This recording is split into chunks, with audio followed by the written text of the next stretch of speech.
Un protagonista del debate público por vocación y desde hace muchísimos años, y a pesar de su corta edad, por cierto, es el protagonista de Hablemos a las 12 hoy, política y actualidad entre 13 en vivo todos los días, hoy con Benito Baranda, asesor, este es el cargo actual, asesor de desarrollo comunitario y políticas habitacionales de la Fundación Invica. Benito, muchísimas gracias, un placer tenerte acá. Muchas gracias, un gusto también estar acá contigo. Sí, te tuteo porque nos conocemos hace tantos años que realmente ya sería un poco raro. Hablemos de, a ver, primero, ¿qué es la Fundación Invica? La Fundación Invica surge hace 65 años con Cáritas, es Instituto de Vivienda Cáritas. Ya. Eso significa o sea, Invica. depende de esa organización se religiosa. juntaron un poco las iniciativas que tenía el Hogar de Cristo de Vivienda Definitiva con las grandes iniciativas que tenía la Iglesia Católica, especialmente el Padre Balfour con el Padre Silva Enríquez, que no era todavía cardenal y que estaba en Cáritas. Y claro, el gran fundador es el cardenal Silva Enríquez, pero no era cardenal todavía, y el Padre Balfour, y el presidente del Hogar de Cristo, que era un arquitecto que nadie conoce, que trabajó mucho en el Hogar de Cristo, el primer presidente, Ramón Venegas, a quien le doy un homenaje hoy día también, porque es un hombre que dejó su vida en el Hogar de Cristo casi la primera década. Y que sembraron esta semilla donde confluyen iniciativas de vivienda y donde siguen estudiando la vivienda. De hecho, presentaron una política habitacional como alternativa a la que existe, ¿no? Claro, lo que quisimos hacer después de toda la experiencia de 65 años es tomar lo que hemos ido avanzando en Chile en vivienda en relación a los subsidios y proponer una nueva manera de enfrentar los subsidios habitacionales. Y eso fue lo que hicimos el día jueves, que estuvo muy bien, con un muy buen diálogo, a muy buena altura, unas 80 personas, la gran mayoría de personas que están muy interesadas y de distintos colores políticos, de la academia, de distintos lugares.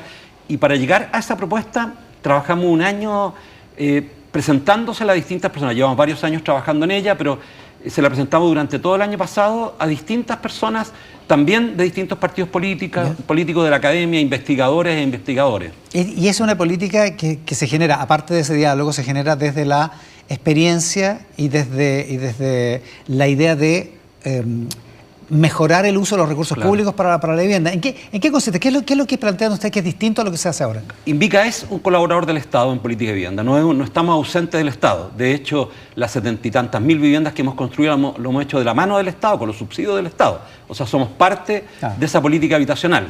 Entonces, lo hacemos desde dentro. No somos un observador crítico externo, sino que lo hacemos desde dentro. Y hay tres elementos clave en lo que presentamos. Uno, ¿no es cierto?, que hacer un solo sistema de ingreso a la política habitacional y que eso esté vinculado a las realidades familiares, no al valor de las viviendas. Entonces, dependiendo de tu realidad familiar, tú vas a tener disponibilidad de determinadas viviendas que el Estado te va a apoyar para poder adquirir. Porque ahora, bueno, digamos que la vivienda es un problema acuciante. Ahora, ¿cómo se hace? Hay distintas maneras de entrar a la maraña de En el seminario había un economista, ¿no es cierto?, un doctor en economía que decía que se metió a la página de la política de vivienda de Alemania, era clarita, bien definida, ¿no es cierto?, los dos programas que tienen, y se metió a la chilena y era tremendo. Y de hecho, en el diagnóstico se hizo al inicio del seminario, Luz María Vergara mostraba todos los cambios que han sufrido todos los decretos supremos, porque hay que recordar que la política de vivienda cuelga un decreto supremo de la época de la dictadura, un decreto supremo que sobre ese se ha seguido. Nosotros no tenemos una ley de vivienda donde construyamos a partir de la ley después una construcción de política, sino que se va acomodando. De hecho, la política de vivienda ha sido utilizada muchas veces por los gobiernos para estimular la inversión, no para solucionar el problema de vivienda. La densificación del centro de Santiago, donde compraron muchos viviendas para inversión, la compraron con nuestros impuestos, con subsidios estatales. Porque había subsidios, y armaron después patrimonio, ¿no es cierto?, de 4 o 5 departamentos, gente joven, especialmente en la universidad donde yo estudié, ¿no es cierto?, que tenían sus departamentos comprados no con dinero de ellos, sino con dinero de los padres, y al final el Estado les puso dinero para esas casas, no porque tenían que solucionar el problema habitacional. Y porque había mucha disponibilidad de crédito hipotecario también en ese momento. Claro. Y tenías que acelerar la economía. Entonces, pero dicho eso, perdona, entonces, ventanilla única. Ventanilla única, la segunda característica, ¿no es cierto?, es que la tríada virtuosa, que es, ¿no es cierto?, el ahorro, el subsidio y el crédito, volverla a establecer, ¿no es cierto?, con mecanismos que estén vinculados a los ingresos familiares. Hoy día tenemos que el 40% más pobre de la población solo tiene que ahorrar 10 UF para poder postular una vivienda del DS49. Claro. Y esa vivienda les es entregada sin deuda, sin nada, solo con 10 unidades de fomento. Calculen ustedes lo que nos están escuchando. El subsidio una vivienda que tiene un valor superior hoy día a las 2.000 UF. O sea, le estás entregando un patrimonio económico a una persona que hace un esfuerzo de ahorrar. De una cosa marginal. ¿Y qué ocurre allí? Que en el 40% más pobre chileno ya tenemos a más del 60%, porque las personas comienzan a modificar su registro social de hogares para estar en el 40%. Entonces, la presión que eso ejerce sobre la política y sobre el financiamiento es terrible, terrible. Y no va a aguantar. O sea, piensen ustedes que para poder resolver eso tardaríamos 100 años. Claro, entonces haciendo más de lo mismo. Es un incentivo muy grande a falsear los datos. Digamos. Y la lista está fuera del ministerio. La lista esperaría estar dentro del ministerio. Deberíamos tener conocimiento de quienes están esperando. ¿Cómo está fuera del ministerio? Está en los comités, se arman los comités afuera, las personas postulan desde afuera el subsidio. No es que tengamos una lista, que tengamos conocimiento de qué familias están esperando hoy día vivienda. Tenemos muy poco conocimiento de eso. Las personas no hay una lista como la lista espera en salud, digamos. No. Y tenemos una gran dificultad porque las personas siguen ahorrando lo mismo que ahorraban hace 20 años atrás. 7 UF es el promedio de las libretas del Banco del Estado, que concentra más del 90% de la libreta de ahorro de vivienda. Las mismas 7 UF que 20 años atrás, siendo que tenemos un Producto Interno Bruto que ha subido 3 veces. O sea, yo encuentro en estos 20 años, es absurdo. Claro, yo creo que tienes que buscar una forma de estimular el ahorro. De hecho, los alemanes te entregan el subsidio a tu ahorro, principalmente. Vinculado a la capacidad, a cuánto ahorro... Exactamente, y tú haces el esfuerzo. Lo que pasa es que tú dices el 40% más pobre tiene poca capacidad de ahorro, entonces las 10 UF son una cuesta bien arriba, digamos. Salvo que tengan muchos ingresos informales, porque recuerda tú que en el 40% más pobre, o en el 60%, que hoy día está en ese 40%, tú tienes también muchos ingresos informales. Exacto. Entonces, el ahorro puede ser una buena captura de esos ingresos informales, porque muchas de esas personas sí ahorran para obtener, por ejemplo, un vehículo. Si ahorran para obtener un electrodoméstico. Pero no acá porque el incentivo no está el incentivo. Entonces, y las personas tienen capacidad de ahorro. Yo quiero diferir de eso, porque yo creo que, piensa tú que en el ingreso autónomo, la cantidad de subsidios que está entregando hoy día el Estado triplica lo que ocurría hace 20 o 30 años atrás. Es que, bueno, aparentemente tenemos un problema en las cifras, ¿o no? Digo, bueno, cuando se establece que la mediana de los sueldos, de los ingresos en Chile son 600.000 pesos, aparentemente ahí hay un problema que viene de hace hartos años, no de ahora, digamos, ¿no? Lo que de alguna manera deforma la exactitud de las políticas, ¿no? Bueno, como tenemos dificultad a veces para capturar los ingresos efectivos del 10% más rico, del 5% más rico, tenemos dificultad también para capturar los ingresos efectivos de las otras personas. Y cuando tú haces la ficha... no es un problema necesariamente de engaño, digamos, sino que es de cómo está funcionando el sistema. En la cola de la feria, hacen mucho trabajo para poder sostenerse, porque tienen que vivir, no pueden vivir con los ingresos que tienen. Entonces, pero esos ingresos están subrepresentados, digamos, el Estado no alcanza a percibirlos, digamos. Entonces, dicho eso, ventanilla única para entrar, lista adentro del ministerio, o lista única, por decirlo así. Y la tríada que acabo de decir, ¿no es cierto?, que es ahorro, subsidio y crédito bancario, o en el caso del 40% más pobre puede ser mucho más ahorro y que tú estimules y le asegures a la persona no 10 o 12 años de espera, le asegures 3 o 5 años si tiene periodicidad en el ahorro y si efectivamente esa persona, ¿no es cierto?, tiene un buen comportamiento para tú después entregarle la vivienda con baja deuda. O sea, un plazo cumplible. Exactamente. Porque ese es el drama que hay ahora, que hay muchos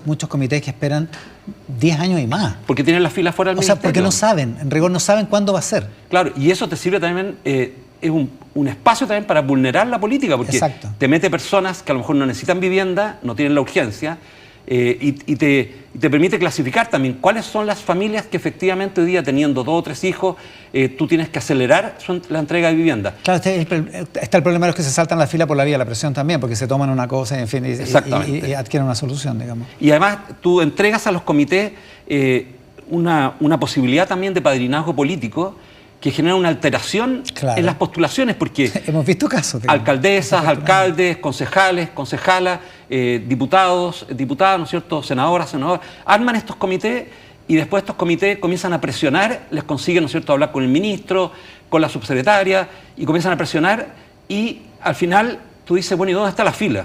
¿Cuáles son las personas que están postulando?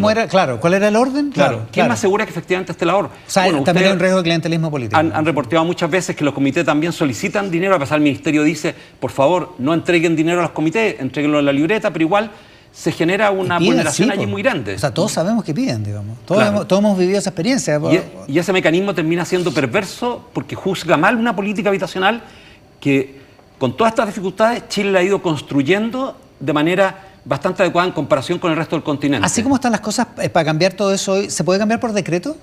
Bueno, así como cuelga todo esto de un decreto, define los 80. Eso es lo que ha hecho el Estado. O sea, podría hacerse, todos los decretos. Pero claro, nuestra postura es que, si bien hay que cambiar algunas cosas por decreto, es lo que hemos estado hablando con los distintos comandos, ¿no es cierto?, de los presidenciables, las presidenciables, también tienes que asegurar que la política sea a largo plazo. Tienes que hacerlo de la mano, porque tienes que hacer un traslape entre lo actual y la construcción a largo plazo. Si no haces una buena construcción a largo plazo, vamos a seguir haciendo estos parches de decretos.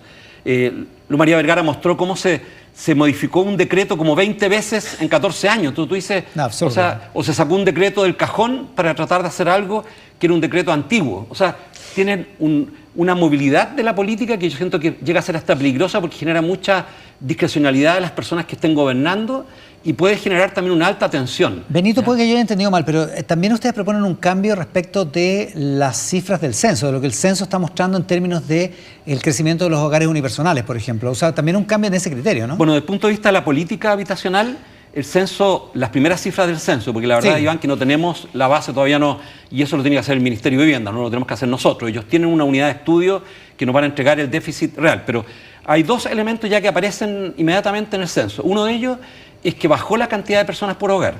Entonces hoy día tú tienes, ¿no es cierto?, un factor que aplicas, que es 4 personas, ¿no es cierto?, por hogar, y hoy día estamos en 2.8. De hecho, en Santiago estamos en 2.1. Y la norma que tú generas es que en una hectárea tú construyes hogares que son de 4 personas. Pero si la bajas a 3, tienes un tercio más de constructibilidad en el lugar. Claro. O sea, imagínate. Y en el caso de Santiago llega a 2.1. O sea, podrías hacerte cargo de ese cambio. Y cambiar la norma inmediatamente. Eso lo puede hacer el gobierno que asuma de manera inmediata. O sea, y con eso, cada paño de terreno va a tener mayor constructibilidad. Habría más disponibilidad. Exactamente. Por lo tanto, el déficit se acabaría más rápido. Y el segundo elemento es que nosotros señalamos es que se han construido 160.000 viviendas cada año según el censo. No todas, por supuesto, son viviendas que están reconocidas por el Estado desde el punto de vista de los permisos de edificación. Ah, porque hay muchas entre las tomas, digamos. Tú tienes más o menos 80.000 permisos, dicen, cada año. Pero tienes que identificar qué tipo de viviendas se ha construido. Muchas de las viviendas que se han construido en las tomas, como ustedes mismos lo han reporteado, son viviendas definitivas. Son viviendas de la son sólidas, no son media agua. Exactamente, digamos. Entonces tú tienes hoy día un descenso fuerte de media agua. En el censo tienes... Pero tienes el problema de la usurpación y de la irregularidad. Exactamente. Entonces, eso lo tienes que identificar muy bien para diseñar la política. Y yo creo que ese es un paso urgente. Y lo tercero es que yo quiero decirlo, aparte de esto de vivienda, que el Estado tiene que asumir que hay una complejidad en el registro social de hogares. Tenemos 6.700.000 hogares, ¿no es cierto? Y tenemos más de 9 millones de fichas de registro social de hogares. Tenemos un problema. Y de hecho los 6.700.000 hogares son la totalidad de los hogares, mientras que las fichas son el 90%, el 85-90% de los hogares. Entonces hay algo ahí raro. ¿Y qué quiere decir esto? Bueno, que hay muchos hogares que se desmembran para poder obtener beneficios del Estado. Y lo que está pasando en vivienda, lo he escuchado de los rectores, lo escuché del ministro de Educación, también está pasando en educación, donde el séptimo y octavo decil se están metiendo en el 60% para obtener gratuidad. Yo entiendo que esto es bien complejo porque hay mucha proximidad en los ingresos de séptimo con el sexto. Y también en vivienda hay mucha proximidad, ¿no es cierto?, del cuarto decil con el quinto decil. La distribución del ingreso es malita. Pero lo clásico, es lo que me lo decía un rector de universidad el otro día, un estudiante que se va a vivir con el abuelo para tener otra calificación o los hogares, digamos, que tienen ingresos suficientes para salir del 40%, pero cuando llega al registro social de hogares no ponen al marido o a la pareja. Entonces, aparece como un hogar sin marido. Y bueno, y lo último... ya pusiste el problema, perdona. Eso es incapacidad del Estado, porque la verdad es que no hay cómo para fiscalizarla, digamos. Entonces hay que cambiar el mecanismo, hay que cambiar el sistema de incentivos. Yo creo que hay que buscar, y por eso el tener una fila única, el no castigar a nadie, el decir, oye, de acuerdo a tu realidad familiar, de acuerdo a lo que tú vayas ahorrando, vas a obtener vivienda, y todos estos tipos de viviendas van a estar en un mismo espacio, con distintos tamaños, distintas características. Yo creo que a largo plazo una muy buena política. Por supuesto, tienes que hacer el traslape de esto. Y lo último que tú señalabas, ¿no es cierto?, que es extremadamente importante, los hogares unipersonales en el 92 eran solo el 8% y hoy día superaron el 20%. Impresionante, ¿eh? Y los arriendos también. Y los arriendos a veces porque no pueden comprar, pero otras veces también porque no quieren comprar. Y quieren arrendar una casa pequeña o un departamento pequeño, perdón, y después trasladarse. Entonces, esos cambios, la política de vivienda los tiene que asumir a mediano y largo plazo. Claro, los gobiernos de 4 años llegan a sabotear esta política, porque al final tienen que demostrarle a la gente que va a tener construyeron el récord de casa y construir. que entregaron población. Claro, y hay una presión, por supuesto, de los empresarios que construyen, de las empresas que construyen, para activar la economía a través de la construcción. Y a los gobiernos les conviene eso. Exactamente. Porque Entonces, hay empleo. Yo creo que esa tensión que hay que convivir con ella, porque es un realismo político, ¿no es cierto?, tienes que acompañarla de la construcción de una política a largo plazo que permita, por ejemplo, barrios inclusivos. Tú acabas de ver la tremenda inauguración preciosa donde estuvieron ustedes al lado de nuestra casa en La Pintana, en La Platina. Sí, por la semana pasada. Claro, y tienes paños dentro, que en mi crítica, no sé, tú me has escuchado hace años, que dicen aquí va a ir el consultorio, aquí va a ir el jardín infantil, aquí va a ir la escuela, aquí va a ir el retén. Pero todavía no está. Aquí va a ir. Aquí va a ir. Eso pasó en Bajos de Mena, aquí va a ir. Y antes de que llegaran 10 años, ¿no es cierto?, llegaron los otros. Y los otros controlaron el territorio. Y al controlar el territorio, cuando llega tardíamente los servicios del Estado, seguridad, ¿no es cierto?, servicios de salud, educación, ya es tarde. Hablemos de eso, tengo que ir al corte, pero hablemos de eso porque hay tantas cosas que hablar sobre este tema y sobre otros que quiero preguntarte, Benito. Estamos con Benito Baranda hoy en Hablemos a las 12, por T13 en vivo, siempre política y actualidad en nuestro programa. Hacemos una pausa y volvemos de inmediato.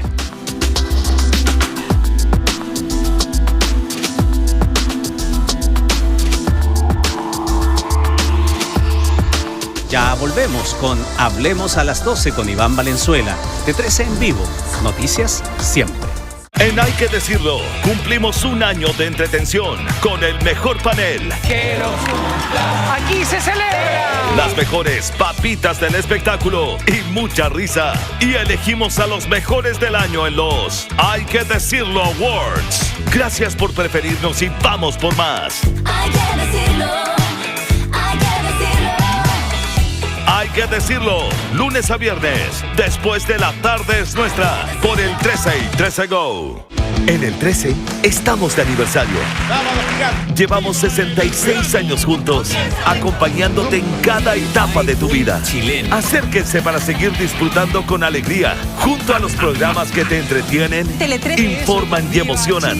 Porque de algo estamos seguros, y es que queremos seguir entregándote esa energía que está en sintonía con tu vida.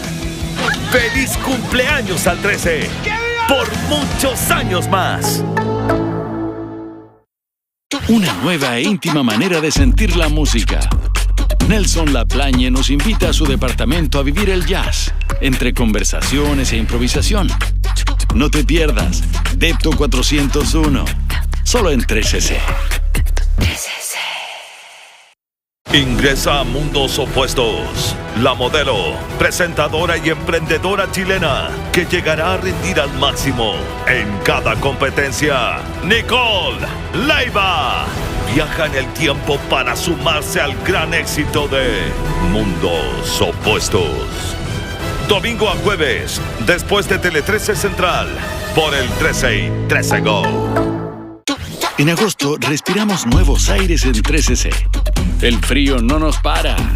Seguimos buscando historia y patrimonio en la ciudad junto a Federico Sánchez y Marcelo Comparini. En City Tour, acompaña a María Gracia Subercasó a descubrir la vida y cultura de maravillosos lugares de Chile y el mundo en La Gracia de Viajar.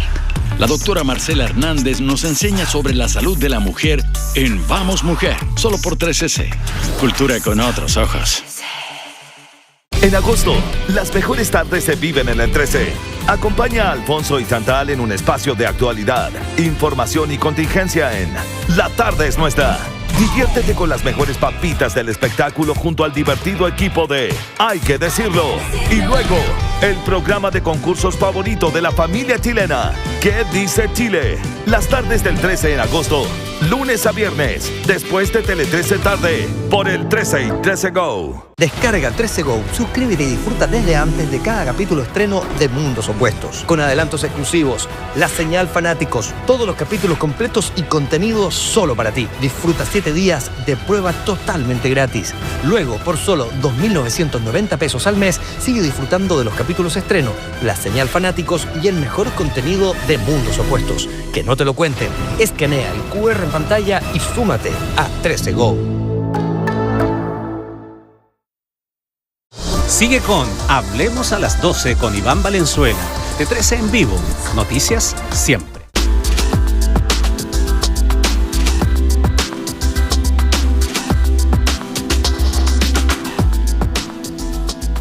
Con Benito Baranda, nuestro invitado de hoy en Hablemos a las 12. Benito está en la Fundación Invica, preocupado del tema de la vivienda, que ha sido uno de sus temas durante prácticamente toda la vida, Benito.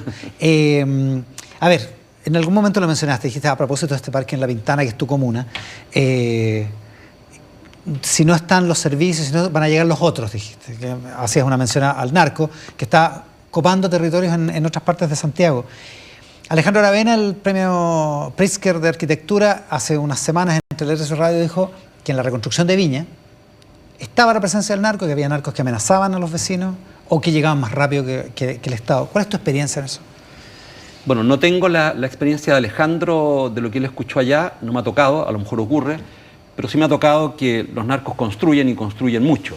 Y a veces no se nota de afuera, sino cuando uno entra a las viviendas ve que están muy bien habilitadas. Claro. Juntan varias viviendas, como en algunos sectores de la comuna, ¿no es cierto?, y que han salido también en la prensa. Claro, construyen para ellos, claro, en ese caso. En ese caso, no conozco la otra experiencia. Debe existir, en el resto del mundo siempre ha existido. Recordemos, ¿no es cierto?, lo que ocurrió en Colombia y hay muchas historias en relación a ello. Lo que yo señalo es que el Estado no puede volver a cometer los errores del pasado cuando construye grandes espacios urbanos sin equipamiento. Y dice, aquí en este espacio va a quedar el jardín o la sala cuna, en este espacio va a quedar el consultorio, en este espacio el retén.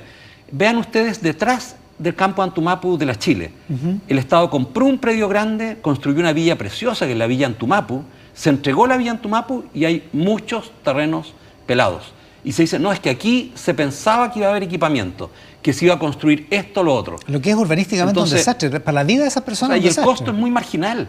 Si el costo es muy marginal, eso es lo que yo señalo cuando tú vas a construir en La Platina cerca de 5.000 viviendas, ¿por qué no hiciste el proyecto original de inmediato con el equipamiento? A la misma empresa que le licita la construcción de las viviendas le dice, no me deje el terreno pelado, me tiene que poner en el presupuesto el consultorio. Porque hay un problema de incentivo político a los gobiernos que es entregar casas. O hay un problema de articulación histórico en Chile entre los grandes ministerios.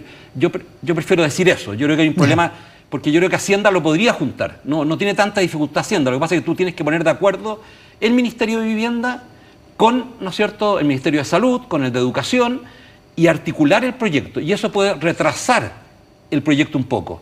Pero yo creo que lo tienes que hacer porque es una vergüenza. Las personas que tenemos dinero, que tenemos recursos, armamos un puente hacia los servicios. Buscamos los servicios. Exacto. Nos trasladamos en auto. Yo me traslado desde La Pintana a Estación Central para una escuela de niños y niñas sordociegas para Magdalena, que tiene hoy día 26 años. Muchas mamás se trasladan para allá, que no tienen recursos, los recursos que tengo yo, y me tengo que trasladar. Pero las personas que van a ir a vivir a este lugar necesitan los servicios cerca, especialmente no tienen esa posibilidad. No hay matrimonios jóvenes que necesitan el jardín infantil, la sala cuna, el consultorio. No le puedes decir que vayan al consultorio Santo Tomás, que queda en el extremo norte, o al de El Castillo, que queda en el extremo sur, si ambos ya están saturados. Y el municipio no tiene los recursos para poder sostener esa operación, se los tiene que asignar el per cápita, ¿no es cierto?, el Ministerio de Salud. Eso lo tienen que hacer anticipadamente, ahora, no después. ¿Es un problema de gestión del Estado? Te lo planteo a propósito de lo de Alejandro Aravena, por la reconstrucción en Viña. Una reconstrucción que tenía que ser urgente, que ha tenido enormes dificultades para concretarse. ¿Hay un problema de gestión en el Estado? En el caso de la reconstrucción, yo creo que se suman muchas cosas. Uno, que es la tenencia del suelo, que el Estado no puede invertir desde el Ministerio de Vivienda en lugares donde no hay claridad en la tenencia.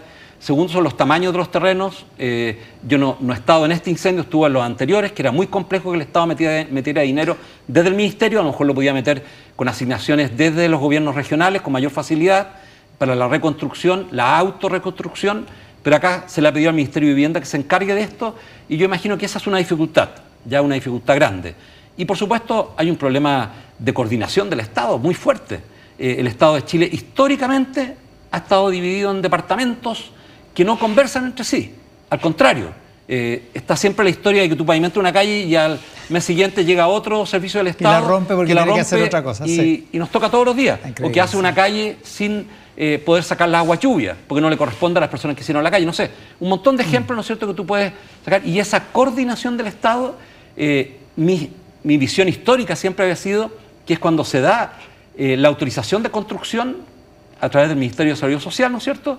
Allí se debe exigir la articulación del Estado. Si no hay articulación, yo no doy, ¿no es cierto?, la disponibilidad a una gran inversión. Claro. Porque imagínense, la inversión en La Platina es la compra de un suelo de casi 300 hectáreas, además la construcción de casi 5.000 viviendas, La urbanización top, si ustedes la han visto en las imágenes, es una muy buena urbanización, entonces está haciendo con un alto estándar, pero no tienen los servicios de manera simultánea, ¿ya? Benito, hablemos de política en otra dimensión, porque esto también es política. Así es. ¿La convención te dejó un trauma o no?